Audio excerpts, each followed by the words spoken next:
Now, France has refused to cooperate with the UK on migration, accusing the Prime Minister Boris Johnson of not being serious about finding a solution to the Channel migrant crisis.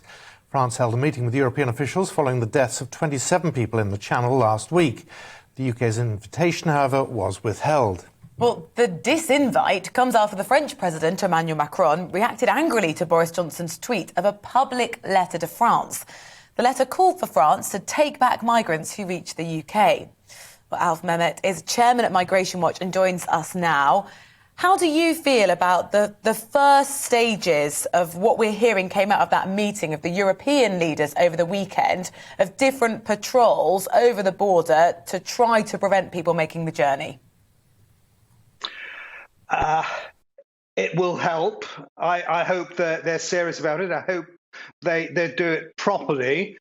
So far, I'm afraid the evidence is that they haven't really been that successful with that particular ploy.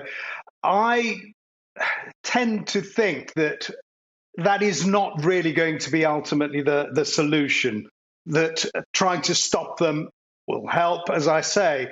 But in the end, while they can cross the Channel and do it with relative ease, notwithstanding the tragic, sad events of last week, while they can do that, I'm afraid they will find ways around it. The only solution ultimately will be to show that that doesn't work, that people who cross the Channel in this way will not be allowed to stay. Until you can make that clear and get that accepted, I'm afraid they will continue to come. Just something that I saw over the weekend that you may have as well. There was a note from the French border police which contains the following. The high success rate of these boats has created a magnetic effect, helping gangs lure migrants to Calais with the promise of onward travel to Britain. And then local police go on to say that many of the migrants are offered free passage in exchange for agreeing to work for these networks, these traffickers, these gangsters, really. That is serious, and that is very worrying. But I agree. The fact is that at the moment it's all too easy to get here. We've been talking about this for years, and we don't seem to take any steps forward in this. Is there something that you've discovered, a way that would make a process, a legal process, where people can get into this country legally, genuine asylum seekers, which would mean that those with genuine concerns wouldn't have to risk their lives on a daily basis? Well, let's separate the two. There are many genuine refugees, genuine people who are genuinely seeking asylum. That's not necessarily all those who choose to get into the UK. And what I've seen over the weekend suggests that a lot of those who were coming over here who lost their lives were actually looking for a better life. And why wouldn't they? But that is not asylum seekers. That is people who are migrants by any other name. So, yes, there is a way of doing it, and I outlined it at the outset. What we've got to do is say to people, no, you can't stay here.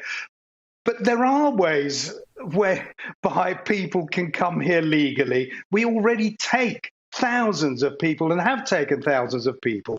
We've taken them from Iraq, from Syria. We are taking them from Afghanistan. And anyone who is a genuine refugee can claim, even after they get here, and many do, frankly, not those crossing the Channel, but they do arrive by air, they do arrive legally, and then claim asylum. So it's not as if we're not taking in asylum seekers. We are, huge numbers, but this is not the way to do it, taking them in because they choose to cross the Channel and make it over here.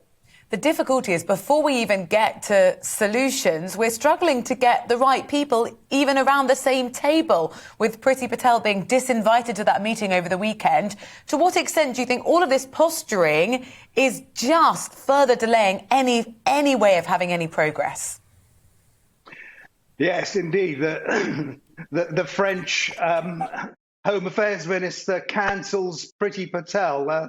That's really, in some respects, perversely amusing. But the fact is that no individual country, I think, is going to solve this problem. We've got to work together. I do agree there. I think that the EU could certainly do a great deal more with regard to those entering the EU. France could do more about those actually crossing from wherever into France.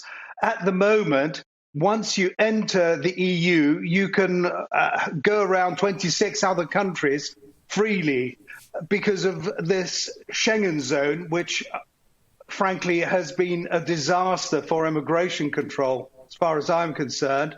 And we were never part of it, but nevertheless, we suffered the consequences for many years of this ridiculous way of saying that once you are into the EU, you can go anywhere you like. I'm afraid that doesn't work. It may work in 50 years' time, but it doesn't work now. At the moment, there's got to be controls, national controls at every border, but especially with regard to the EU at their external borders, which are so porous at the moment, it is ridiculous. Al Mehmet, always good to talk to you. Thanks very much for joining us this morning.